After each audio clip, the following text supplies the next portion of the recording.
Hi, Steve. Hi. How does it We've feel? been hanging out for like 20 minutes, but it's like... Still awkward, right? How does it feel to be back in front of everyone? You're not on Zoom anymore.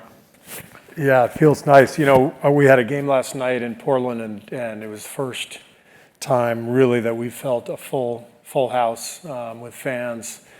We had, last year at the end of the season, we had some fans back in the building, but not a full house. And last night, you could just feel the energy. It was like everybody was so excited just to have some semblance of normalcy. So Totally. This feels good too. It's good to be back with people. Yeah, hopefully we recreate that energy here tonight during this talk. Before we dive into the interview, I wanted to share, if you do want to show us the bottom half of your face, you have two options. Stay hydrated, so lots of water. Okay. Or option two, we've been told, is if this was a performance, you can actually remove your mask. If you want to shoot some three-pointers for us, let us know. So I could actually remove this if I perform. Absolutely. If you shoot your career percentage tonight, then you can absolutely remove that, yeah. Anyway, let's dive in. In all seriousness. So the mask stays or goes? Which one? I don't see a ball. I don't see a hoop. Do we have a basketball in the crowd over here somewhere? I could juggle, maybe? A juggle, maybe. Any other performance would also do, I don't think I really know how to do anything else, actually.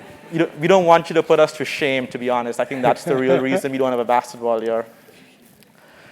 But thank you for being here at the GSB. We're super excited. We think we have a lot to learn from you. Not just Steve Kerr, the player, the general manager, the head coach, but also the podcast host, the social commentator. So you want to dive in. Let's perhaps start with leadership. How would you describe your style of leadership in your own words? I think I lead my team a little bit like I raised my children. My wife and I did that together, and we always sort of gave them a lot of rope, but they kind of knew they were responsible for that freedom. And so I believe in the same kind of leadership with the team. You can tell by the way we play. We're pretty fast-paced. We're risky. We shoot a lot of crazy shots, especially Steph and Clay. But I believe that the freedom that they have makes them play more instinctively, and that ultimately, when you're coaching a basketball team, the players, it's their team. And so you have to give them the team, but give them the blueprint for how it's all going to work. Right. And once the culture is set and the idea is set about what we're trying to accomplish, you kind of let them go, and then you just rein them in when you feel like you need to rein them in. Right. So I would say that's kind of my style. That's your style. I heard freedom, I heard risk, but I also heard children, and I want to touch on that. Where does that come from? And I'm curious if this is from your own time as a child and your upbringing. Where does that style you just described to us, where did you find that? Probably my own parents. I was kind of a strange kid, to be honest with you. I was super competitive at a very young age, to the point where it was actually kind of embarrassing for the family. And I say that only half jokingly, but... Give us an example. What was the embarrassing part? So like when you have a family Easter egg hunt and I don't find the big the golden egg, and throw a complete tantrum at the age of 5 because I didn't find the golden egg, that's kind of embarrassing for the parents. We call that competitive at the GSB, but yeah. So that was kind of, for whatever reason, that was the way I was wired, and it carried over to sports. And so I think my parents were really interesting. They gave me a lot of rope, and they somehow knew, like when they'd go to my baseball games. By the way, back then, parents didn't go to every single game. They just... Like if it was a Thursday, there's no way mom and dad were going. It was like they might go on Saturday. It was a little different back then. Hi, Tara. So sometimes I'd throw a complete fit. If I got out or, in baseball or, missed a bunch of shots and whatever, I would just throw a complete tantrum. And my parents didn't really say anything until later, like, at dinner time. So they instinctively knew, just wait until I'd cooled off a little bit. Right. And I think it was pretty powerful because by the time you cool off, it's a lot easier to see what you've actually done. Right. So I had to learn how to kind of tame that competitiveness and channel it in the right direction, and I think my parents really helped me do that. And so I think that probably is, in some way, maybe subconsciously, kind of the way I guide my own team. Right. I want to touch more on your upbringing and your parents. You were born in Beirut. Your father, Malcolm, was also born in Beirut. There's a lot of movement between Lebanon and Egypt, other Mediterranean countries, and then Los Angeles, where your father was a professor. Not many players or GMs or head coaches have that experience at that age or that point of their career. How did that exposure to that international culture impact you and kind of shape not just your leadership style, but your worldview moving forward? Yeah, it was probably the best education I received as a child growing up, was living overseas. I was born in Beirut, as you mentioned. I lived in Cairo, Egypt for about 3 years when my dad was a visiting professor at the American University there. And we spent time in France and Tunisia. And so I had a really good experience in terms of just seeing other cultures and living in other cultures, seeing, especially in Cairo, abject poverty, and seeing how wonderful the people were and yet how little so many of them had. And when you're 10, 12 years old, that's really powerful, especially coming from Los Angeles, where we were, my dad was a professor at UCLA, and we spent a lot of time on campus, and it's kind of this idyllic scene, just like here in Stanford. And so the contrast, and it's great perspective for a young person to feel that at a young age. Right. And then I think you naturally sort of you build some empathy, but perspective. And I try to introduce perspective with our team as often as I can. It's something Greg Popovich was amazing with in San Antonio. And I think it's really crucial just for all of our players to understand how lucky we are to compete and play basketball for a living and be able to come into the gym every day and be together. And it's so much fun. And most of the world is trying to get by. So we're really incredibly blessed. Yeah. Are there specific stories from that childhood, the time in Cairo, seeing the abject poverty that come to mind that have stuck with you, that you perhaps have shared with players or colleagues or your staff that you've held on to? There's an area in Cairo called the City of the Dead, and it's when I was there, this was in the late 70s, early 80s. There were like 1 million people who lived basically in a cemetery underneath this cemetery area.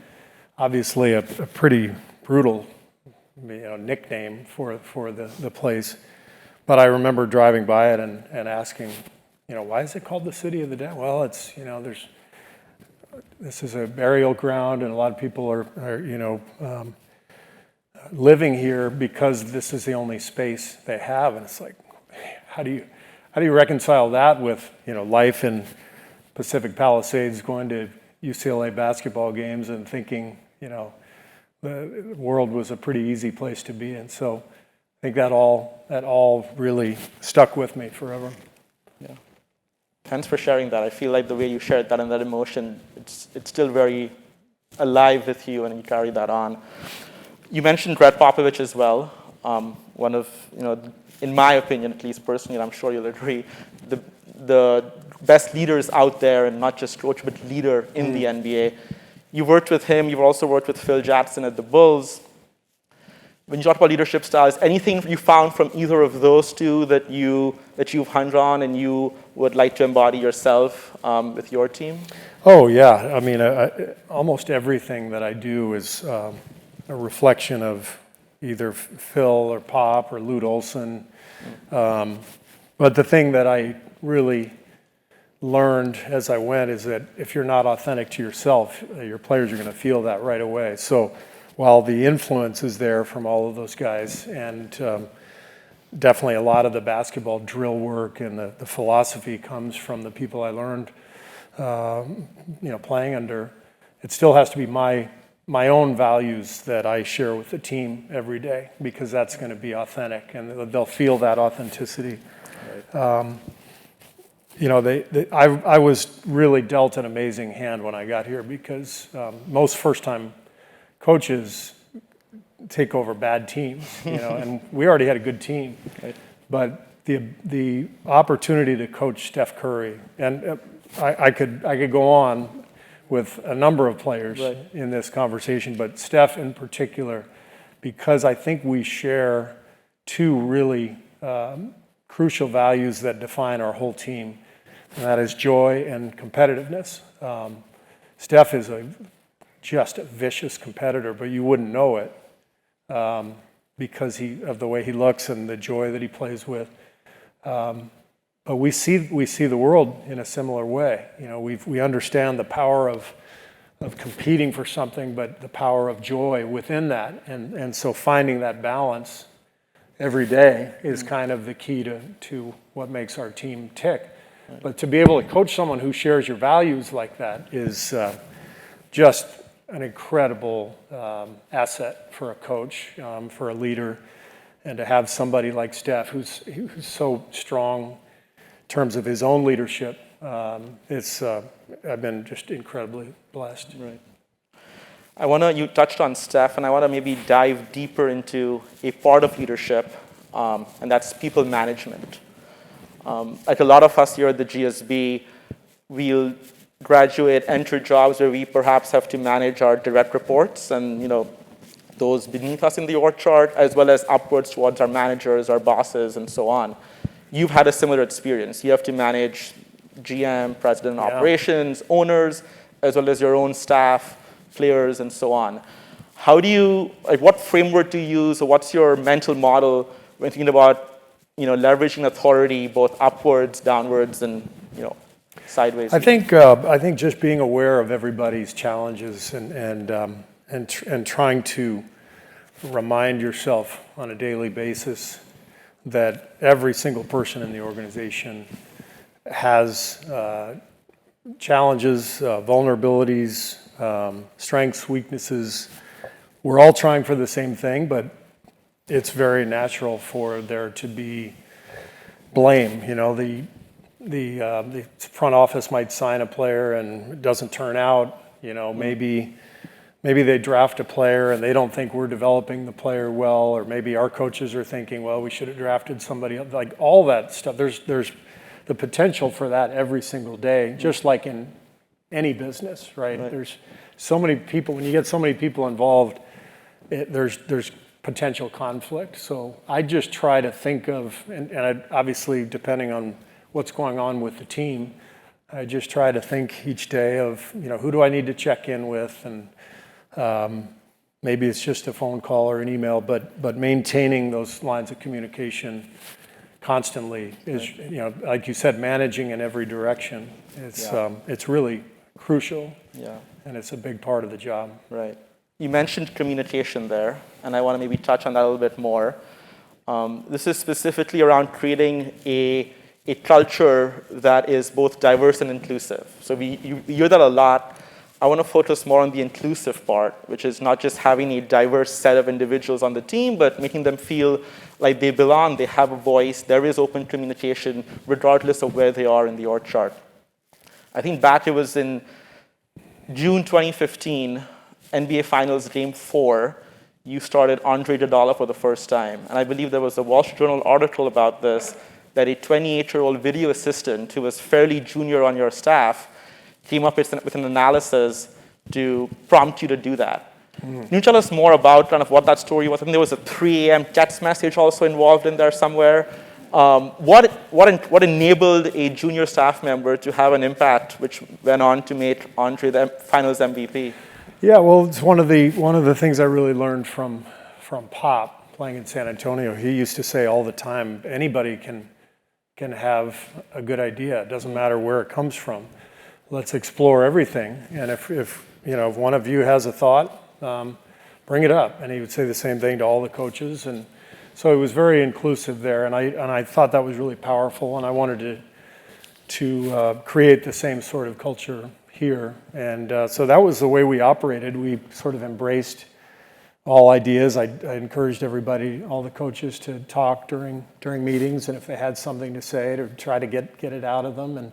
And same thing in the huddles. Take a time out, and we might see something as a coaching staff, and the players might feel differently. And so sometimes I'll say in the timeout, "Hey, I'm thinking we should do this. What do you guys think?" And usually it's Draymond who says, "No, we should do something different." But Draymond's really smart, and he's the one who was out there. And so, a lot of times, like, all right, if you guys feel strongly about that, let's do that. Yeah. So I think, but to do that, you have to be comfortable in your own skin. You have to embrace a really crucial aspect of leadership, which is that you actually will come across stronger to the people you're leading if you show that you don't have all the answers, right? I think sometimes leaders feel like, oh my gosh, I've got to have all the answers, otherwise they're not going to respect me. I think it's sort of the opposite. As long as they know you're putting in the work and that you know what you're talking about, because what we're doing is more art than science. It's a basketball game, so there's no perfect answer for anything. So if you can be collaborative and sometimes allow the players to make a decision, or the video coordinator, or there shouldn't be any hesitation to do that, as long as you don't blame that person if it doesn't work. You got to own the decision afterwards, and whatever it is, and give credit if credit is due. But if you just do that, and it comes naturally, and you feel comfortable with that, it's a really powerful force, because then the players take ownership. But doing that while maintaining your sense of, you're the person in charge ultimately, is kind of the balance that we're all looking for. Yeah, I see a lot of similarities with what you said earlier about leadership, is giving that freedom, that rope, allowing them to feel like they're part of the process and they have ownership, and then actually being the decision maker with all the inputs yourself. Perhaps, more specifically on people management, there was a situation, I believe, back in November 2018. The Warriors were playing the Clippers down in LA, nationally televised game. There was a confrontation on television between Kevin Durant and Draymond Green, two of their superstars. When you had to deal with that situation, that confrontation, what learnings from your past experiences, you mentioned Popovich a couple of times and others, what did you lean on in that moment to diffuse that situation and move on from that situation, which was potentially a pretty difficult confrontation that I just uttered? Yeah, that one was a tough one. That's I had never experienced anything like that, where two players got into it, in a game like that. So I think that's more instinct than anything. I think as a leader, as a coach, you have to have kind of non-negotiables. The players need to know what line can be crossed, what line can't be crossed, and just felt like that was too much. And Bob Myers and I, got together and handled it the way we thought was best. There was no easy answer, and we just tried to do the best we could with it. But it was very, very difficult, and obviously when you're doing it, with the public staring at you and knowing everything that's at stake, it's not an easy position to be in. But it's going to happen, when you're in a leadership position. There are very difficult decisions to make, and you just kind of have to do what you think is best, I think, and what's right. Yeah. Yeah, and like you said, in your career over many decades, that was the first time you had even come across that. So there's always a curveball around the corner. There's always a first time for any situation. I'm sure you've learned a lot from that. What have you taken away and kind of what stuck with you going forward now, almost 3 years on? How has that incident and dealing with that net new scenario changed your opinion or style on people management? Well, how many people here are going to tweet about it if I answer it like with... Yeah, keep your hands down, yeah. This is part of modern life that's really difficult. You know, it's harder and harder to live a public life and really open up and share, you know, things that happen, because all of a sudden, you know, things come right back around, and so that's one that was very very difficult to deal with. And obviously Draymond brought it up, you know, a couple months back, and then it started all over again. And so, you know, not my favorite topic to discuss. So great. Can we talk about the championships? Great. That we Yeah. Let's talk about that.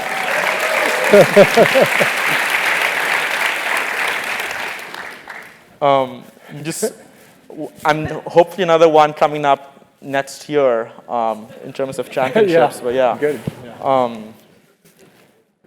I want to dive into perhaps decision making, Steve, and perhaps I want to go back to a couple of different scenarios, and just if you could share with us your thought process or how you came to those conclusions, decisions. I think that would be helpful.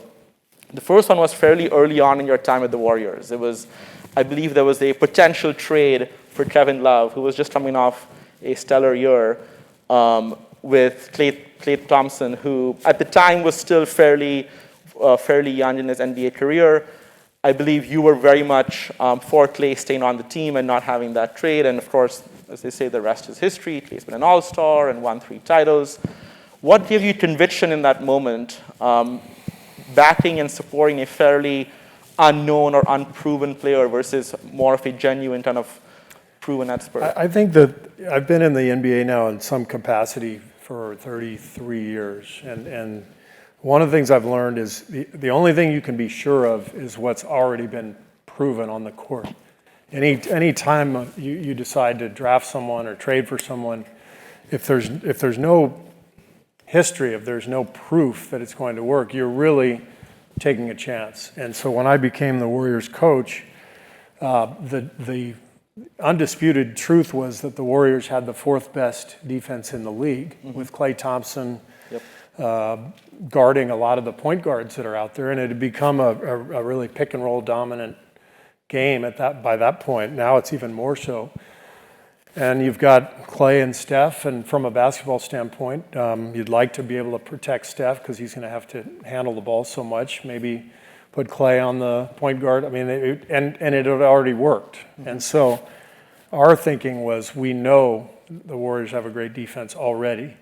So if we can improve the offense a little bit, and we thought we could, watching the tape, we thought, you know, a lot of young guys who, with some more seasoning, could generate, you know, better shots, and it was all right there. Whereas you make a big deal, even if it's for a great player, you just don't know. And so I think in those cases you're wise to stick with what you do know, if what you do know is really positive, which it was. Right. And where did the training of that eye and that talent, that conviction come from? Was it just seeing Klay and Steph in the prior seasons and the shoot-arounds and the trainings? Or was there something else in your experiences that made you believe that, no, this can come true, let's just give it some more time and actually see this come through? Yeah, these guys were pretty young at the time, and were already really proficient, really, you know, Steph was already an all-star. Klay hadn't been one yet, but you could see the potential. And they were in the playoffs for 2 years. I mean, they were great. This was a great team. You know, I inherited a team that was that won 50 games, that had been in the playoffs the previous couple of years. You know, the previous staff under Mark Jackson had done a great job establishing a defense. The Warriors hadn't had a defense in literally like 30 years. So, I mean, they were the team that just scored 120 25 points, and usually the other team scored 127, and that was kind of, they were fun to watch, but they weren't going anywhere. And so it was established under Mark that they were going to become a great defensive team, and the front office did a really good job putting the pieces together. So when we got here, when my staff got here, it was like, this is real. We could, we could win the whole thing. And that's why ultimately, we decided to stay the course. And Bob, it's always Bob's decision, and Bob was right with me in terms of seeing where we could go, because we already had a really good start with the momentum they had built the previous couple of years. Right. You mentioned inheriting a good team, and it was your first season as a head coach at the NBA level, and you win their first title in 40 years, I believe. The next year, you win 73 regular season games. You break your own team 72-10 record of the Bulls. A lot of people here also potentially will experience fairly rapid rises to success, almost overnight success. What, if anything, changes, Steve, in your approach to management and just to kind of how you approach your day-to-day at the job when you've now gone from, a challenger to now at the top of that throne and to being that champion? Really nothing. Nothing changed. It was, I think, the routine of making sure we're staying locked in on the goals that we had, trying to improve on the certain keys that we thought would take us to the next step. And so I think the whole idea with anything is to build a culture, a kind of an atmosphere that the players are going to feel whether you're winning or you're losing. And the whole point is to help the players get better and help them have the best possible careers they can have. And so that's true whether you're winning championships or you have the worst record in the league. It's still the goal still is the same thing. Right. So as long as you're generating that feeling in the gym each day, then you have to be comfortable with the criticism that's going to come your way when you're losing, because that's all part of it, and it's just part of the territory. Right. And how do you think about managing perhaps the pressure and kind of the magnifying glass that comes with being at that top? And you said the criticism, the blame. You mentioned nothing changes day to day, but as we go from students into the post-graduation real world, how do we think about using overnight success more tangibly and thinking about our next steps in a way that perhaps we were previously not exposed to and you were not at that top and not in that limelight? Well, I think first of all, I think life is more difficult now than it's ever been for all of us. Whether you're in a position of leadership or if you're a young person trying to figure out what you're going to do. Just the nature of life now with the constant criticism and judgment that we all have at our fingertips, that's so difficult to avoid. I know when I played, literally if you wanted to avoid any of the chatter, you just didn't pick up the morning paper, and I had an experience in Chicago. I was trying out for the Bulls, and I had a non-guaranteed contract, and I was just trying to make the team, and I was playing great. And I decided to pick up the paper one day thinking, maybe they're going to say something nice about me, like pick it up, and you can probably guess where the story's going. The writer says, well, the Bulls are going to make cuts, the next couple of days, and Steve Kerr's probably going to get cut, and so-and-so is probably going to get cut. And I was crushed. I was like, what is he talking about? I'm playing so well. The next day at practice, I was terrible, and so I think about that story sometimes because now it's like times 1,000 for everybody, right? Whether you're trying out for an NBA team or just trying to get through high school, hearing all the judgment and the criticism, and it's brutal. It's so how do you navigate that? How do you avoid that? And so finding balance. What I've found with our players is the guys who have the most balance in their life are the ones who handle all this stuff the best. Work-life balance is just crucial. The days of coaches sleeping in their office all night. Maybe there are still coaches out there doing it. Probably in the NFL, I think that's their that's their thing. But it's just insane. I think you have to have a life. You have to have balance. Steph is a great example. He loves life. He loves his family. He loves playing golf. He loves being with his kids and being at home for dinner. And every day is a gift to him. And so he takes plenty of heat. He takes plenty of criticism, but he's able to manage it and navigate it. And we've had a lot of players who haven't been able to because their lives aren't as balanced. And so, that I guess that's my advice is to really seek balance, that work-life relationship balance. And I find it through, I do a lot of yoga. I like to read. I find if I can get into a good book, I'm just kind of in a better frame of mind each day. And I like to cook, just cooking a meal at home and follow. I'm not a chef, but if I can find a good recipe and just go buy the ingredients and cook and have a game on in the background and have a beer, that's a great day. And that sounds fun. Yeah. But that helps me when people say, why the hell doesn't Kerr run more pick and roll for Curry? I can just cook a meal and have a beer. Yeah. That must be nice. But like you said, not all your players have that balance. You mentioned Right. Steph, and he does that. What is your role as a head coach is it a nudge in the right direction? Is it more explicit than that? How do you want to kind of corral as many of your roster towards that? Because you've clearly seen the benefits of that balance. Right. How do you do that? Yeah, it's a great question. I think that's one area where perspective comes in. Reminding players just how fortunate we are, and you can do that in a variety of ways. Bringing in guest speakers. We're very lucky because people want to come speak to the Warriors.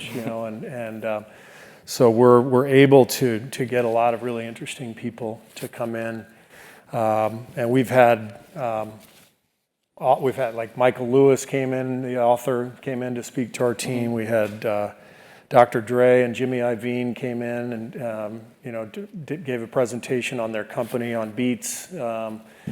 We've had Alicia Keys, and she came in and talked about her process of writing a song and writing music. And we've had Tommy Smith, the sprinter from the 1968 Olympics, who held up his fist for racial equality. Right. Some incredible guests. And so trying to present something to the players that is not just, here's how we're guarding pick and roll. It's like, this is life. This is life, right? Yeah.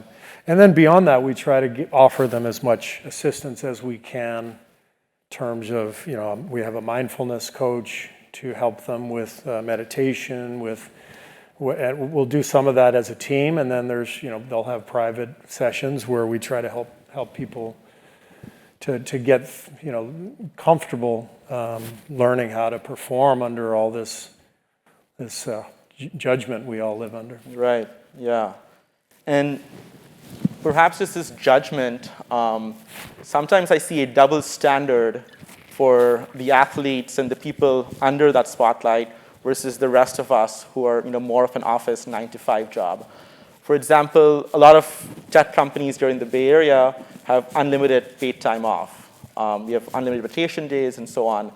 When, let's say, LeBron James does it, it's called load management. If he misses a primetime game, people are upset, their television rights and the sponsors and so on. Is that fair? Is that a double standard that we have as a society between our athletes and everyone else? Yeah, but that's part of the deal. We try to talk to our team every year about what the NBA is about. When you're playing in the NBA, you're going to get booed, you're going to get criticized, you're going to get injured, you're going to get cut, you're going to get traded.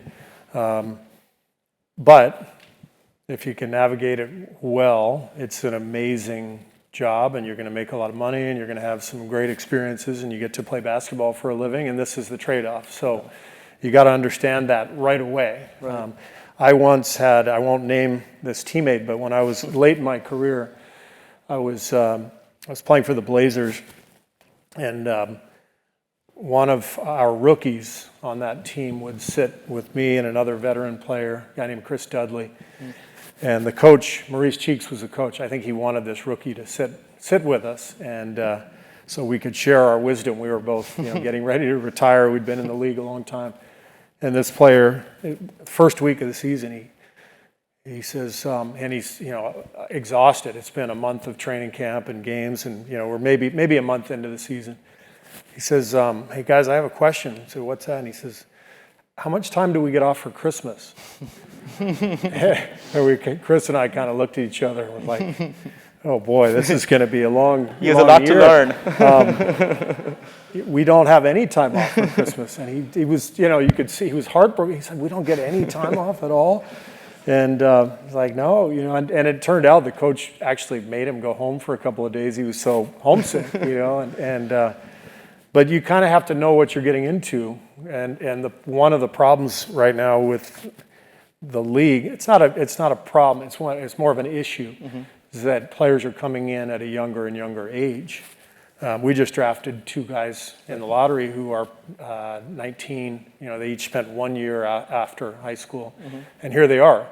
And 25 years ago, it was guys like Tim Duncan and Patrick Ewing were playing 4 years in college and doing what you do in college, growing up. And so to have to grow up in the NBA at 19 and not really knowing anything is very difficult. So we got to try to do the best we can. Right. I want to move on to perhaps some of the work you did last year while the world was in lockdown. You had a podcast called Flying Coach, I believe, with Pete Carroll. And there was a specific episode, I believe that was early June, when you had Greg Popovich as a guest, and this was right after the George Floyd murders. And you described your thoughts on that issue.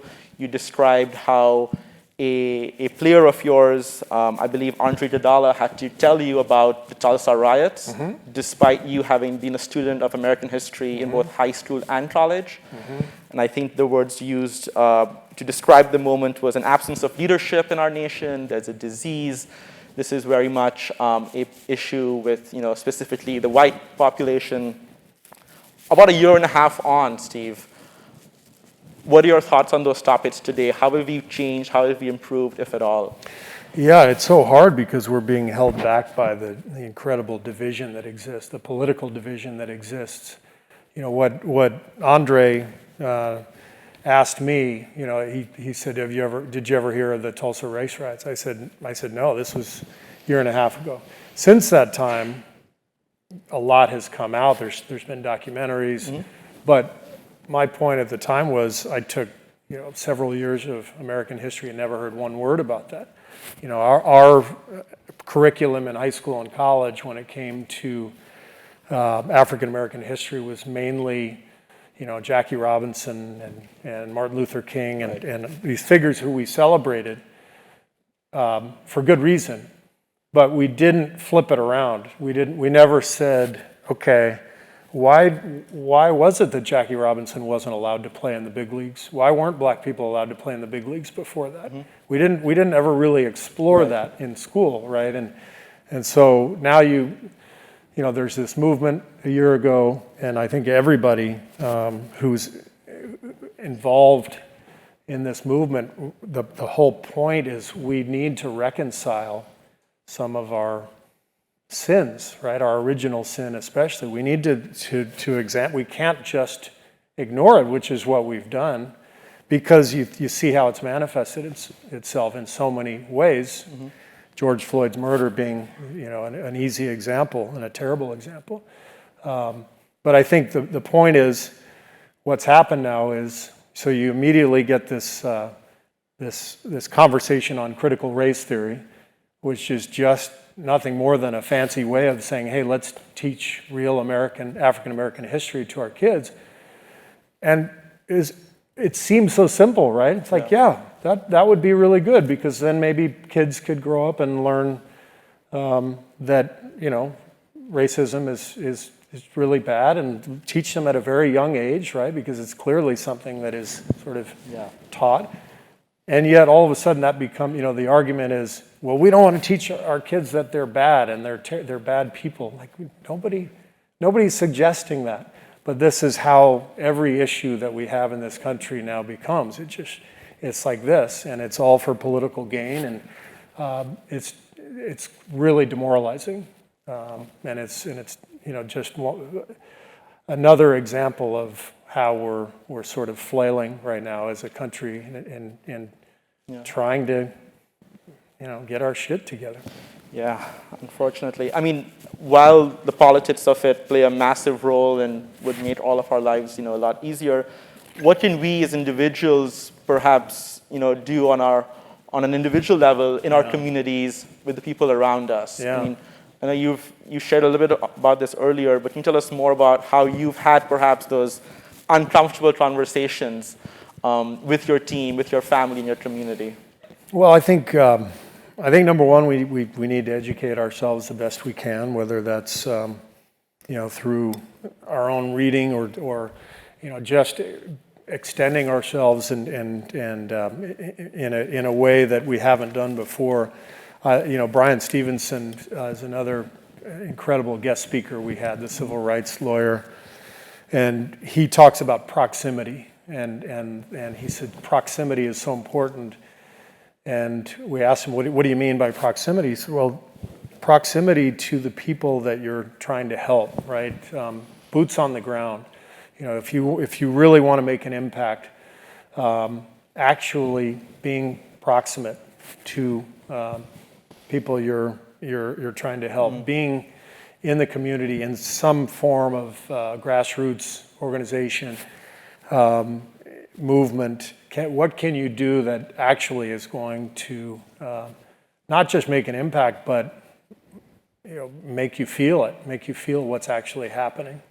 And I think that's what the NBA has really tried to do. Every team now is connected with a local grassroots organization that is trying to improve the lives of people in the inner city and trying to do positive things in terms of race relations. And so I think that's the challenge, is how do we actually feel it and be proximate to it.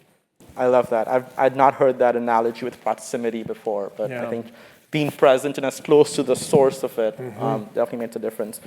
Just stepping back, Steve, the George Floyd murder and racial injustice was just one issue of many injustices that are happening around the world. And some are captured by the media, some are not. How do you as a leader and as a person with a platform decide when to speak up on an issue and an injustice versus whether to not do so? And we too will, most likely be in those situations in the business world where there's a lot happening out there with our employees, our staff, our community. What's the framework we can use? How can we think about when do we lean in, when do we not? No, it's a great question. I think what I've realized is to narrow down my focus to the things that I'm really passionate about and informed about. It's really difficult to go down the path of, hey, I want to be an activist and start talking about something you really don't know a whole lot about. Those issues are better to sit out. And so for me, the issues that I'm most interested in that have really been the biggest dynamics in my own life are gun violence and racial equality. I lost my dad to gun violence when I was 18. He was 52. And so gun violence is something that that affects me deeply and my family. And so I've spent a lot of time with a lot of the different gun violence groups, violence prevention groups, whether it's Sandy Hook or the Brady Foundation or Giffords. March for Our Lives. I've done fundraising, but I've also learned a lot, and so I feel much more comfortable speaking out about those things. And then the racial justice. It's just, you know, I'm living every day with a group of people whose lives are directly impacted and whose families are directly impacted by the injustice that exists. And so it's really easy for me to feel passionate and connected to those things. Yeah, it sounds like it's always going to be a personal choice, but using the idea of being informed and educated on those topics is a good starting way of deciding when to lean into those issues. Yeah, I mean, and that's I think that's sort of personal choice too. I mean, I've been pretty passionate about those issues for a long time, but I just leaned into them maybe 5-6 years ago. I think I've told this story before, but I think it might have been the 2016 finals. Maybe it was the conference finals, but we had our third moment of silence in as many weeks. This was the Pulse nightclub massacre. Orlando. Yeah, in Orlando. And we were having this huge game, and we have yet another moment of silence. And it's like, so what are we just going to keep doing this? We're just, like, it's great. Let's honor the victims and their families, but maybe we should, excuse my language, maybe we should effing do something about it, right? Yep, and it's just, it's infuriating. And I finally just had enough, and I decided, just sort of apropos of nothing, I was doing a podcast, a local podcast with Tim Kawakami, and about basketball, and I brought it up and took a lot of heat for it from gun rights activists, and learned a lot, but it was good. It felt good, and it sort of got my, I dove in and I started to get my bearings and started to realize where I could actually make an impact. Yeah. Thanks for sharing that. I did not know about that 2016 finals and the podcast, so that was inspiring. Before we open it up to Q&A, I wanted to ask a question which we plan to ask all of our speakers this year for View from the Top. Our theme, Steve, is beyond expectations. You've certainly, in the stories you've shared right now, gone beyond the expectations set forth by society for a NBA player, a GM, a head coach. If you were to perhaps just summarize what inspires you, what motivates you to go beyond just those expectations, what would you say? I think what I love about coaching and what inspires me is this feeling of generating joy and happiness as a group. It gives me chills just thinking about a team that's connected and playing well and laughing. I'm really excited about this year. We had our first exhibition game last night, and you know this, Tara, but sometimes you just feel it and sometimes you don't.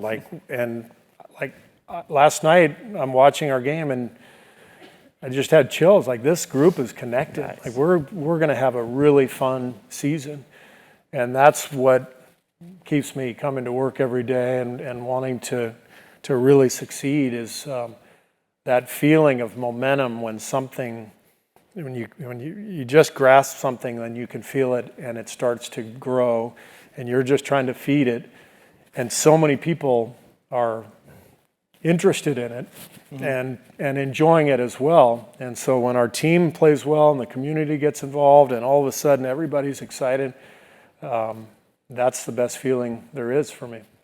That's great. And as a Warriors fan, you getting chills on the first preseason games is exciting. It bodes well for the rest of our season, and I'm excited for that. Great. Let's open it up to questions. I think we have the first one right over there. If you could just introduce yourself, please. Hey, Steven. First of all, thank you very much for being with us tonight. I'm Santiago Patarca, class of 2023. Unlike Manu Ginobili, I'm from Argentina. I wanted to travel back in time to 1997, Game 6 against the Utah Jazz of Karl Malone and John Stockton. You called a timeout, 25 seconds left on the clock. What were you thinking, and how did you manage? How did you manage to convince just Michael Jordan? When you went into the huddle, you looked him in the eyes and shouted, "If you need it, if he comes up, I will be ready." You must have heard this one. I planted this question. Yeah.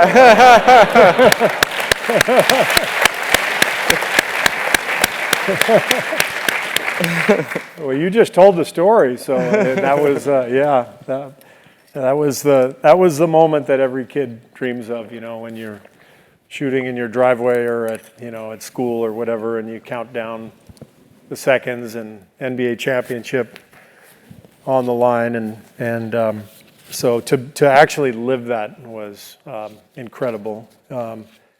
When you're a kid, when you miss, you just pretend that you got fouled, and now you go to the free throw line and you shoot 2 free throws.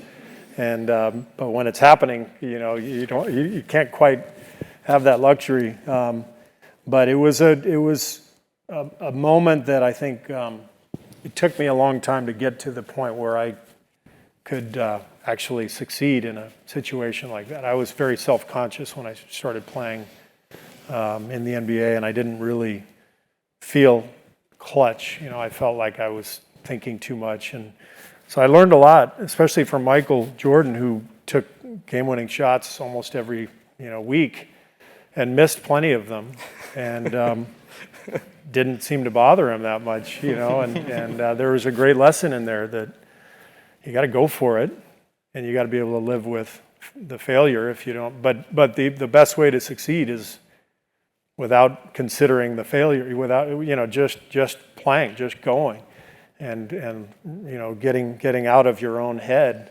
And so that was a moment for me that was probably years in the making, and so obviously a great moment and something I'll have forever. Next question. Yeah, one back there. Steve, thanks so much for speaking with us today. My name is Tejas. I'm a first-year MBA student here. And my question today is about building championship culture. This is tough for me to say as a lifelong Cleveland Cavaliers fan, but if you could take us back to 2015, what were your top priorities and values that you sought to instill in the organization? And who did you work with and lean on to help build these values and priorities? Yeah, thank you for the question. And congratulations on the 2016 championship.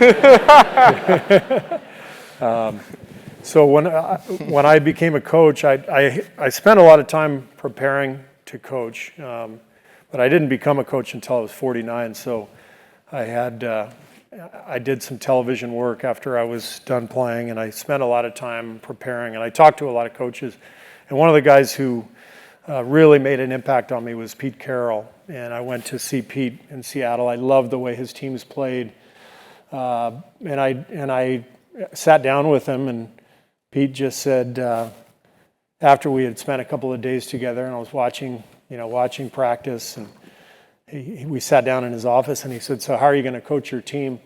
I said, "You mean like what offense are we going to run?" He said, "No, that stuff doesn't even matter."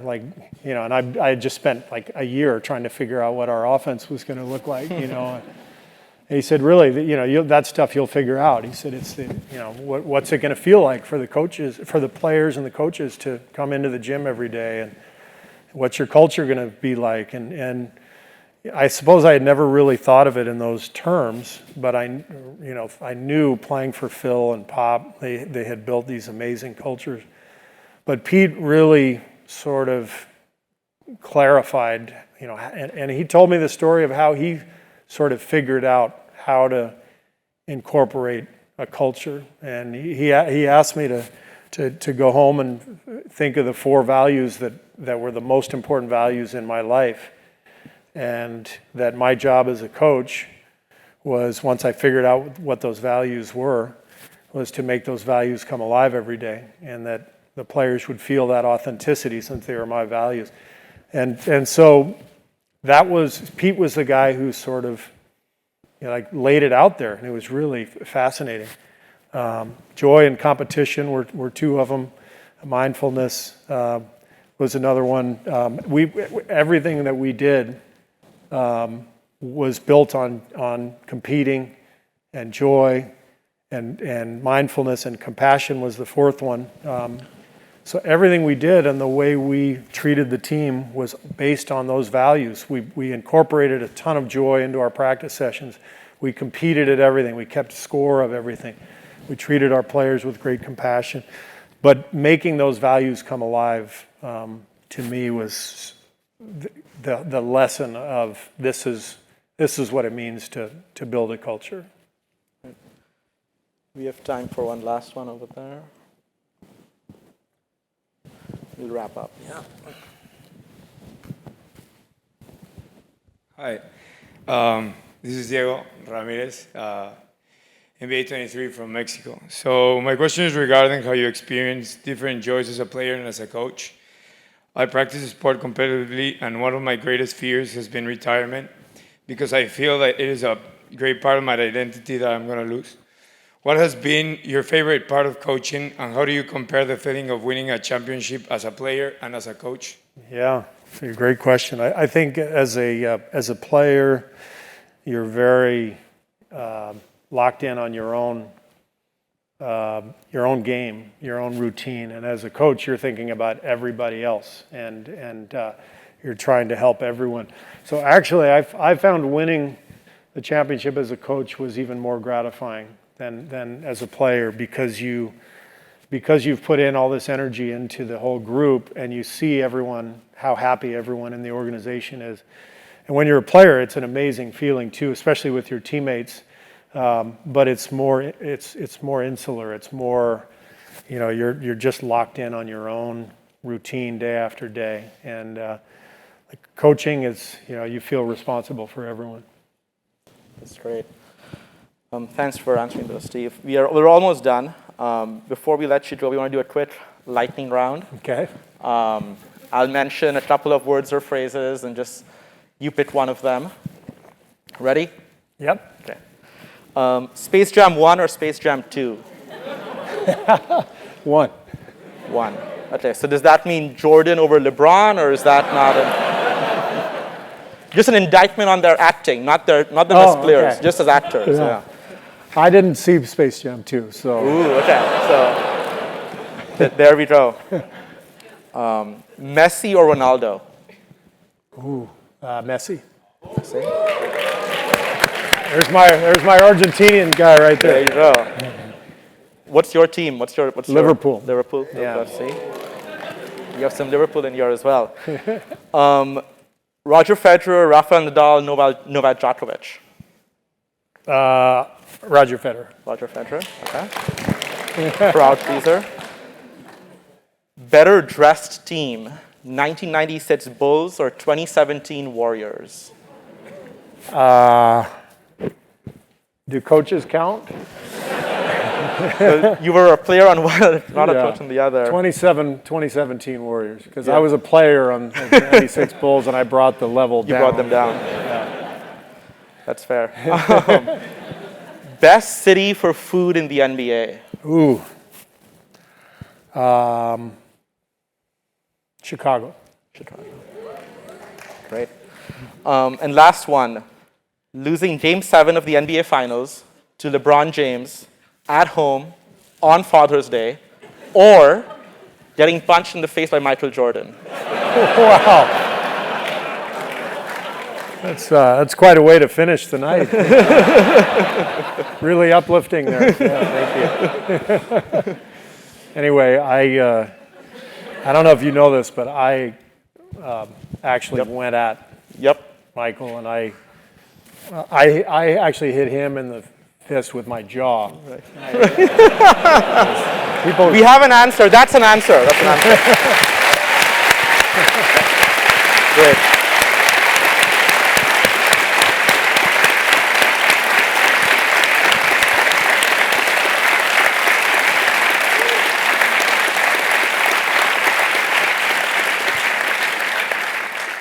I think that was a winner. But that was a lot of fun. I get an ovation for getting punched. That's a really, I'm not sure I understand, but we'll go with it. Thanks for your time. I think we learned a lot. We really appreciate this, Steve. I think you've left us with lessons on mindfulness, on authenticity, on proximity that I think we all can take with us as we graduate and move on to the GSB. I want to wish you, your family, the team, the best of health and good luck for the season, and go Warriors. All right, thank you. Thank you. Appreciate it. I think we're done, yeah. Thank you. Thank you. You want to grab your water?